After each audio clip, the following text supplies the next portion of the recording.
போகையில யூஸ் பண்ணிக்கலாம்.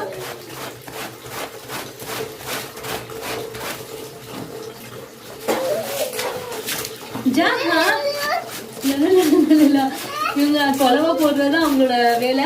காய வைக்கிறது ரொம்பவே கஷ்டமாயிரும். தண்ணியை தொடக்கூட முடியல, அந்த அளவுக்கு சில்லுன்னு இருக்கு.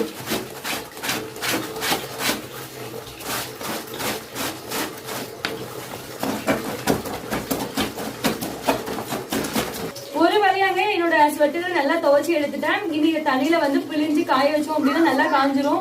வெயில் வந்து இன்னைக்கு கொஞ்சம் நல்ல வெயிலா இருக்கு. இப்பவே வந்து காய வச்சாதாங்க உண்டு. இல்லைன்னு வைங்கள காய வைக்கிறது ரொம்பவே கஷ்டம். வர நாட்கள்ல மழை வர ஆரம்பிச்சிரும். காஷ்மீர் வீட்டுல நாங்க வாஷிங் மிஷின் வந்து வாங்கல. இவங்க வந்து சொல்லிட்டு தான் இருக்காங்க வாஷிங் மிஷின் வாங்கலாம்னு. ஆனா நான் தான் வந்து வாங்க வேணாம் அப்படின்னு சொல்லி வச்சிருக்கேன். ஏன்னா இப்ப நாங்க வீட்டுல 3 பேர் தான். 3 பேர் துணியை மட்டும் துவைச்சு போடுறது கொஞ்சம் எக்ஸசைஸாவும் எனக்கு இருக்குது. அப்படிங்கிற பட்சத்துல இப்ப வாஷிங் மிஷின் வந்து வாங்க வேணாம். இப்ப